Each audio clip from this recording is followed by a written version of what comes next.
কালীঘাটের কাকু গ্রেপ্তার হলো, তার গলার স্বর নিয়ে কত ওঠাপড়া হলো, সেই গলার স্বর এসএসকেএম এ ভর্তি করিয়ে পাল্টানোর চেষ্টা হলো, তারপর এত বিরাট ঢক্কানি নাচ শেষে কালীঘাটের কাকু ছাড়া অবধি পেয়ে গেল, তাও ইডি সিবিআই কালীঘাটের কাকু থেকে কালীঘাটের ভাইপো অবধি পৌঁছাতে পারবে না। তৃণমূলকে পশ্চিমবঙ্গে হারাতে গেলে আমরা হারাতে পারবো, সেটিংবাজ বিজেপি পারবে না। পিসি ভাইপোর সাথে গুজরাটের দুই দাদার দারুণ রিলেশন, তারা চান যে পশ্চিমবঙ্গে তৃণমূল রমরমিয়ে থাকুক। দাদা, ইডির প্রাথমিক মামলার চার্জশিটে অভিষেক ব্যানার্জির সংস্থা লিপস অ্যান্ড বাউন্সের নাম, কিভাবে দেখছেন পুরো বিষয়টিকে? আমরা সকলে জানি, সেই আজ থেকে প্রায় 10 বছর আগে গৌতম দেব, মোহাম্মদ সেলিমরা সামনে এনেছিলেন, এবং তখন থেকে ইডি এখনো পর্যন্ত কাগজ দেখিয়ে যাচ্ছে আর নাম এনে যাচ্ছে, কিন্তু ব্যবস্থা কিছু করছে না। কয়লা, গরু, বালি, চাকরি, লটারি, ওদিকে রাশিয়ান অ্যাকাউন্ট, কম অভিযোগ তো উঠলো না। কিন্তু যতদিন না পর্যন্ত ব্যবস্থা নেওয়া হচ্ছে, যতদিন না পর্যন্ত যিনি বা যারা অপরাধী তাদের জেলে পোরা হচ্ছে, যতদিন না পর্যন্ত দুর্নীতিতে লুট করা টাকা মানুষের কাছে ফিরিয়ে দেওয়া হচ্ছে, ততদিন পর্যন্ত এই বাজার গরমগুলোর খুব আর মানে, আমরা ক্লান্ত হয়ে গেছি এগুলো দেখে দেখে। গত 10 বছর 12 বছর ধরে আমরা দেখছি যে একটা করে তদন্তের দুর্নীতির ঘটনা সামনে আসে, তদন্ত হয়, সেই তদন্তে কিছু চার্জশিট হয়, নাম আসে, বাস্তবে কিছু হয় না, সব আবার ঢাকা পড়ে যায়। সেটা যাতে না হয় সেইটা দেখা প্রত্যেকের কাজ। দাদা, ঝাড়খণ্ডের মুখ্যমন্ত্রী হেমন্ত সোরেন বলুন কিংবা দিল্লির মুখ্যমন্ত্রী অরবিন্দ কেজরিওয়াল, সবাই তো গ্রেপ্তার হয়েছে, তাহলে একমাত্র অভিষেক ব্যানার্জি এখনো ব্যতিক্রম কেন? আপনি বুঝে নিন কেন। পরিষ্কার বোঝা যাচ্ছে, আমরা তো অনেকদিন আগে থেকে বলছি যে বিজেপি দলটির সাথে তৃণমূলের একটি বড় অংশ তারা এমনভাবে বোঝাপড়ায় লিপ্ত হয়ে আছে যাতে করে এটা ওপরে ওপরে দেখা যায় একটা হাত টেবিলের ওপরে রেখে পাঞ্জা লড়ে, কিন্তু অন্য হাত দিয়ে টেবিলের তলায় হ্যান্ডশেক করে রাখে। তৃণমূল কংগ্রেসের একটা মেজর অংশ, তার মধ্যে ভাইপো বাবু আছেন, আরো অনেকে আছেন, দেহ আছে তৃণমূলে, মন জমা আছে বিজেপিতে, মন ধন সব জমা আছে বিজেপিতে, ওই শর্তে বাইরে আছেন। এবং সেই কারণে এটা একটা পাল্টা ফেভারের প্রশ্ন আছে। তুমি আমাকে জেলের বাইরে রাখো, আমি চেষ্টা করবো আমার রাজ্যে, তুমি বিজেপি, তোমার আইডিওলজিক্যাল শত্রু সিপিএম এবং কংগ্রেস, তারা যাতে উঠে আসতে না পারে, আমি তার জন্য সন্ত্রাসের রাজত্ব চালাবো, অত্যাচারের রাজত্ব চালাবো, ভোট লুট করব। এই কারণেই তো ডায়মন্ড হারবারে নরেন্দ্র মোদী অন্যান্য সব কেন্দ্রে প্রচার করতে গেলেন লোকসভা ভোটে, কিন্তু ডায়মন্ড হারবারে গেলেন না। ডায়মন্ড হারবারে ওই পরিমাণ ভোট লুট হলো, প্রতিকুর রহমানকে তোমরা দেখলে সামনে দাঁড়িয়ে লড়াই করতে, বিজেপি এত ফাঁকা আওয়াজ দিয়ে শেষ অব্দি বিজেপির কে ক্যান্ডিডেট, সে কি লড়াই দিল কেউ বুঝতে পারলো না। 7 লক্ষের বেশি ভোটে জিতলেন, ওই নির্বাচন অবৈধ ঘোষণা করার কথা, কিন্তু কেউ কি করলো? নির্বাচন কমিশনের কি ভূমিকা হলো? সুতরাং ভারতের রাষ্ট্র ব্যবস্থাটাকে যারা চালাচ্ছেন, তাদের মধ্যে বিজেপি আর এস এর যা লোকজন আছে, তারা চায় যে তৃণমূল কংগ্রেসের এই তস্করেরা, এই চোর ডাকাত চিটিংবাজ তোলাবাজ বাহিনী, এরা জেলের বাইরে থাকুক, কুমিরছানা দেখানোর মতো করে একজন দুজনকে মাঝে মধ্যে তোলা হবে, 2-3 বছর পর স্তিমিত হয়ে গেলে তারা জামিন পেয়ে যাবে। এখন আরজিকর আন্দোলন যেমন, অত মানুষের চাপে পড়ে কাউকে কাউকে তখন বের করতে হয়েছিল, এখন সব তাদেরকে আবার ঢুকিয়ে নিচ্ছে দেখছো। এই সুতরাং এইভাবেই আর একটা অংশ আছে, কেউ কেউ আছে যাদেরকে একদিনের জন্য ঢুকতে হবে না, তারা এতটাই বিজেপির এজেন্ট হয়ে কাজ করছে। মহারাষ্ট্রের ভাইপো দেখেছো, অজিত পাওয়ার, পশ্চিমবঙ্গেও একইভাবে ভাইপোকে ব্যবহার করার প্ল্যান নিয়ে বিজেপি এগোচ্ছে।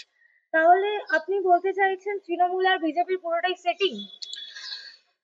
তলার স্তরে কিছু তৃণমূলের কর্মীরা আছেন, বিজেপির কর্মীরা আছেন, তারা দুটি আলাদা পার্টি করেন, নিজেদের মধ্যে ঝগড়াঝাটি বিতর্ক করেন, তৃণমূল কংগ্রেসকে ভোট দেন পছন্দ না করলেও এরকম একটা অংশের মানুষ আছেন যারা বিজেপিকে কিছুতেই ভরসা করতে পারেন না, চান না।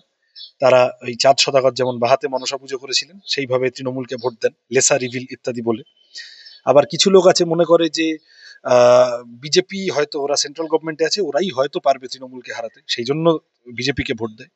এইগুলো আছে, এগুলো আমরা অস্বীকার করি না, কিন্তু দুটি দলের মাথাদের যে পরিমাণ বোঝাপড়া আছে, এবং বোঝাপড়াটি পরিষ্কার, আমি বিজেপি, আমার তৃণমূলকে দরকার, কারণ কংগ্রেসকে সামনে রেখে যে ইন্ডিয়া গঠবন্ধন বোঝাপড়া তৈরি হয়েছে প্ল্যাটফর্ম, সেখানে খোঁচর হিসেবে ভিতর থেকে সেই বোঝাপড়াটিকে ডিস্টার্ব করে দেওয়ার মতো বিরোধী রাজনৈতিক দল আমার দরকার, যে বিরোধী থাকবে our man working to their confidence, বিরোধী থাকবে কিন্তু আসলে আমাদের পক্ষের লোক থাকবে, বিভীষণের ভূমিকা পালন করবে।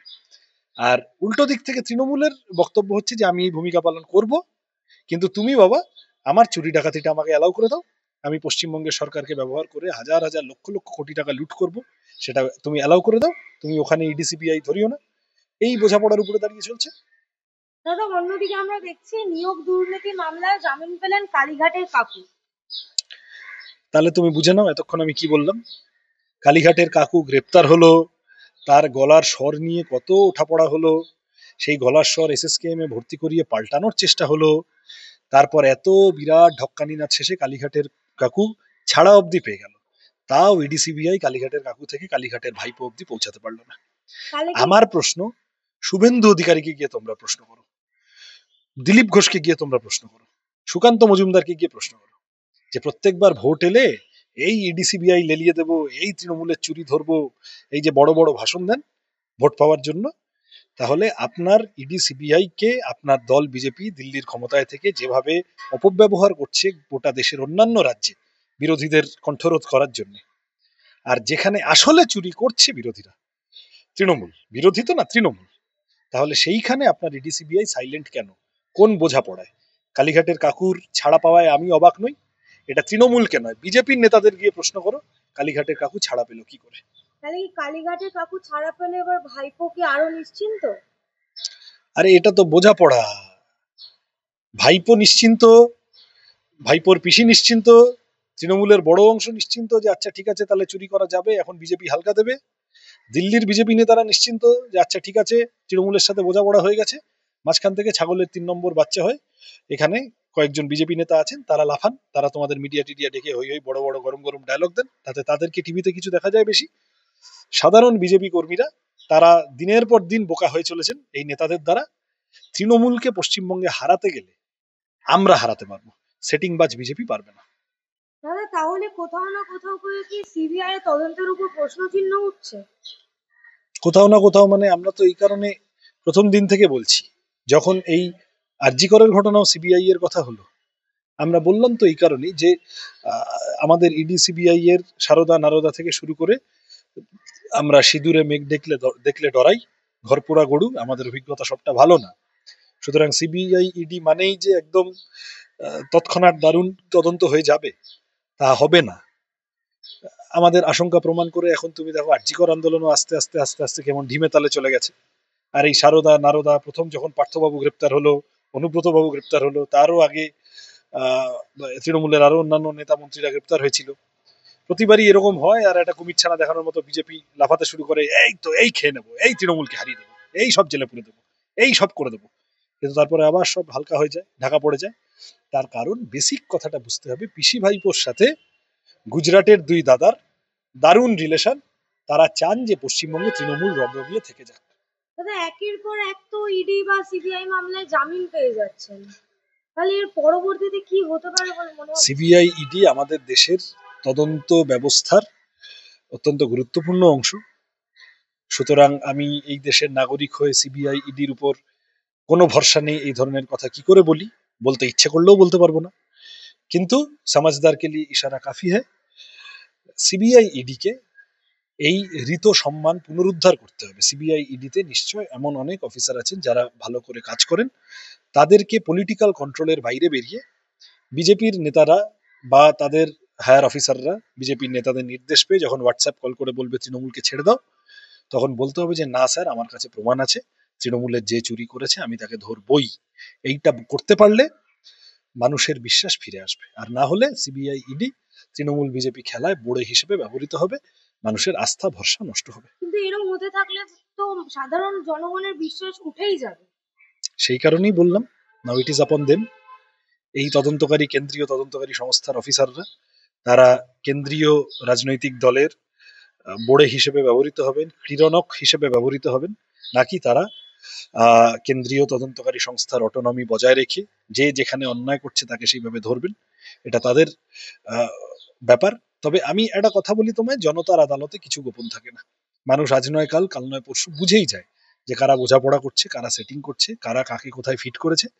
এগুলো মানুষ বোঝে না তা নয়।